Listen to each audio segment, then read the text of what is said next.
அனைவருக்கும் எனது அன்பான வணக்கங்கள். இன்றைக்கு நம்ம பார்க்க போகிற சமையல் குறிப்பு மிகவும் சுவையான மற்றும் ஆரோக்கியமான பனீர் கேக் எப்படி பண்ணுறதுன்னு பார்க்கலாங்க. அதாவது இந்த சோடா உப்பு, பேக்கிங் சோடா, மைதா, கோதுமை மாவு எதுவும் இல்லாமல் ரொம்பவே ஆரோக்கியமான முறையில் பனீரில் நம்ம கேக் பண்ணலாம். இதோட சுவை சொல்லவே முடியாது, அப்படி ஒரு சுவையில் இருக்கும்.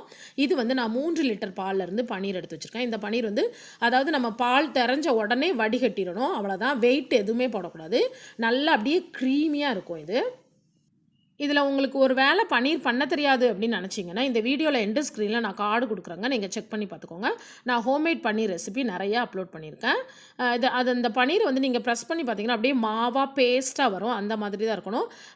ஒரு சில நேரம் கட்டி கட்டியாக தரையும்ல, அந்த மாதிரி தரையக்கூடாது. இந்த மாதிரி க்ரீமியாக தரைச்சி எடுத்துக்கோங்க. அப்படி இல்லைன்னா நீங்கள் மிக்சியில் போட்டு அடிச்சுக்கிட்டிங்கன்னா நல்லா பேஸ்ட் ஆயிரும், நல்ல மாவாயிரும்.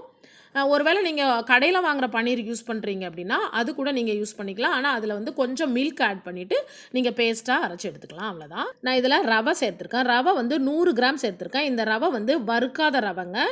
அதாவது இதுக்கு 2 கப் போட்டிருக்கேன், 100 கிராம். அதே மாதிரி 100 கிராம் சுகர் போட்டுக்கோங்க. இதில் நீங்கள் நாட்டு சக்கரை பயன்படுத்தினாலும் பயன்படுத்திக்கலாம். உங்களுக்கு இனிப்பு அதிகமாக வேணால் 150 கிராம் கூட எக்ஸ்ட்ரா ஆட் பண்ணிக்கலாம். அப்புறம் கொஞ்சமாக உப்பு போட்டுக்கோங்க, லைட்டாக. இந்த மாதிரி ஒரு 2-3 பிஞ்ச் அளவு மட்டுமே உப்பு போட்டுக்கோங்க.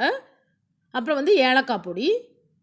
இதில் உங்களுக்கு இந்த பனீர் கேக் நல்லா அதாவது புஸ்ஸு புஸ்ஸுன்னு நல்லா வரணும், அதாவது கேக் மாதிரியே உங்களுக்கு வேணும் அப்படின்னு நினச்சிங்க அப்படின்னா 1 டேபிள் ஸ்பூன் பேக்கிங் பவுடரும் 1/2 டீஸ்பூன் பேக்கிங் சோடாவும் யூஸ் பண்ணிக்கலாம்.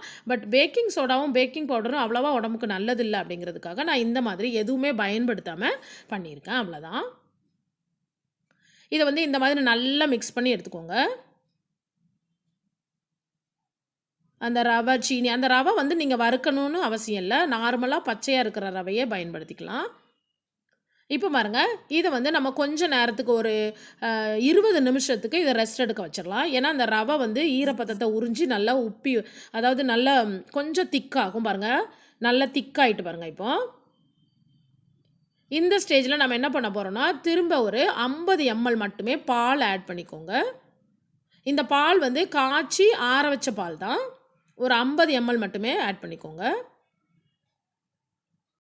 இப்போ இதை நல்லா மிக்ஸ் பண்ணி விட்டுருங்க. இந்த கேக் மாவு பதத்துக்கு வரணும். நம்ம கேக் மாவு எப்படி பண்ணுவோம் அதே பதத்தில் இருக்கணும். ரொம்பவும் அதிகமும் ஆயிடக்கூடாது, ரொம்ப கம்மியாகவும். ரொம்ப ஹார்டாக, ரொம்ப திக்காக இருந்ததுன்னா கொஞ்சம் ஹார்டாயிரும். ஏன்னா அந்த ரவை ஹார்டாகிக்கிறோம், அவ்வளோதான். இந்த மாதிரி நல்லா மிக்ஸ் பண்ணி எடுத்துக்கோங்க. இதில் உங்களுக்கு வெனிலா எசன்ஸ் வேணும்னா இது கொஞ்சமாக ஊற்றிக்கலாம். அதே சமயத்தில் அது வேண்டாம், அது இஷ்டம் இல்லை அப்படின்னா நீங்கள் கொஞ்சமாக ஒரு 2-3 பிஞ்ச் அளவு குங்குமப்பூ போட்டிங்கன்னா செம்ம சூப்பராக இருக்குங்க. இதோட டேஸ்ட்டு சும்மா அப்படி இருக்குங்க. அதாவது அந்த பால்கோவா மாதிரி இருக்கும், மில்க் கேக் மாதிரி இருக்கும். அந்த மாதிரி ஒரு நல்ல ஒரு சுவையில் உங்களுக்கு கிடைக்கும். செம்ம சூப்பராக இருக்கும். ஆனால் கொஞ்சமாக தான் சாப்பிட முடியும், அதிகமாக சாப்பிட முடியாது, ரொம்ப தேக்கட்டும். இதை நீங்கள் பண்ணி ஃப்ரிட்ஜில் வச்சு ஒரு 10 days வரை வச்சு சாப்பிட்டுக்கலாம். இப்போ நான் இதை ஓவனில் வச்சுருக்கேங்க. நீங்கள் குக்கர்லையும் இதை ஈஸியாக பண்ணி முடிக்கலாம். அதாவது குக்கரில் கீழே மணலோ உப்போ போட்டுட்டு மேலே இந்த மாதிரி ட்ரேயை வச்சுட்டிங்கன்னா ஒரு 45 மினிட்ஸ்க்கு நல்ல ஸ்லோ ஃபயரில் வச்சு குக் பண்ணி எடுத்துக்கோங்க. மேலே விசிலும் இருக்கக்கூடாது, அந்த மூடியில் விசிலும் இருக்கக்கூடாது, இந்த ரப்பரும் இருக்கக்கூடாது, அவ்வளோதான். இது மோஸ்ட்லி நிறைய பேருக்கு தெரியும் தான் குக்கரில் எப்படி பண்ணுறதுன்னு. இந்த மாதிரி பேக் பண்ணி எடுத்துக்கோங்க, அவ்வளோதான். இப்போ ரெடி ஆகிட்டு. இது ரெடி ஆகிட்டு அப்படிங்க எப்படி செக் பண்ணுவீங்கன்னா, இந்த மாதிரி ஒரு ஸ்டிக்கை உள்ளே விட்டு எடுத்திங்கன்னா அது ட்ரையாக வந்ததுன்னா ரெடி ஆகிட்டுன்னு அர்த்தம். அப்புறம் இதை உடனே ஓப்பன் பண்ணக்கூடாது. கொஞ்ச நேரத்துக்கு ஒரு ½ அன் ஹவருக்கு இதை அப்படியே ரெஸ்ட் எடுக்க விட்டுருங்க. பாருங்கள் எவ்வளோ ஒரு அருமையாக வந்திருக்குன்னு. இதில் நீங்கள் பேக்கிங் பவுடரும் கொஞ்சம் சோடாப்பூ போட்டிங்கன்னா ரொம்ப கொஞ்சம் புஷ்ஷுன்னு வரும், வேறு ஒன்றும் இல்லை. ஆனால் அது உடம்புக்கு நல்லதில்லை அப்படிங்கிறதுக்காக நான் இந்த மாதிரியே எதுவுமே போடாமல் பண்ணியிருக்கேன், அவ்வளோதான். வேறு ஒரு டிஃப்ரெண்ட்டும் கிடையாது. அப்புறம் இதை நீங்கள் இட்லி பாத்திரத்தில் வச்சு ஸ்டீம் கூட பண்ணி எடுத்துக்கலாங்க. இதில் நான் பட்டர் பேப்பர் போட்டிருந்தேன், அதெல்லாம் இப்போ எடுத்துட்டேன். இந்த ரெசிபியை நீங்கள் வீட்டில் கண்டிப்பாக ட்ரை பண்ணுங்க. மோஸ்ட்லி நம்ம வீட்டில் பால், ரவை, சீனி எல்லாம் இதெல்லாம் இருக்க தான் செய்யும். ஸோ ஈஸியாக இந்த மாதிரி நீங்கள் பேக் பண்ணி சாப்பிடலாம், அப்படி இல்லைனா ஸ்டீம் பண்ணி கூட சாப்பிடலாம். ரொம்பவே சூப்பராக இருக்கும். அதாவது இதில் அதிக அளவு பனீர் தான் இருக்குது, கொஞ்சமாக ரவை இருக்குது, கொஞ்சமாக சுகர் இருக்குது, அவ்வளோதான். நான் கட் பண்ணும்போதே உங்களுக்கு தெரியுது எப்படி இருக்குன்னு. ரொம்பவே சூப்பர்பாக இருந்ததுங்க. கண்டிப்பாக இதை நீங்கள் ட்ரை பண்ணுங்கள். நீங்கள் பேக்கும் பண்ணலாம், ஸ்டீமும் பண்ணலாம், ஒன்றும் டிஃப்ரெண்ட் கிடையாது. ஆனால் பாருங்கள், இந்த மாதிரி செம்ம சூப்பராக இருக்குங்க. ஒரு டிஃப்ரெண்ட்டான ரெசிபி இது.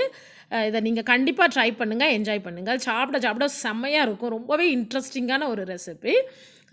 இது வரைக்கும் பொறுமையாக அந்த வீடியோ பார்த்ததுக்கு ரொம்ப ரொம்ப நன்றிங்க. இந்த ரெசிபியை உங்களுக்கு தெரிஞ்சவங்களுக்கு ஷேர் பண்ணுங்கள். தேங்க்யூ ஸோ மச் ஃபார் வாட்சிங். தேங்க்யூ.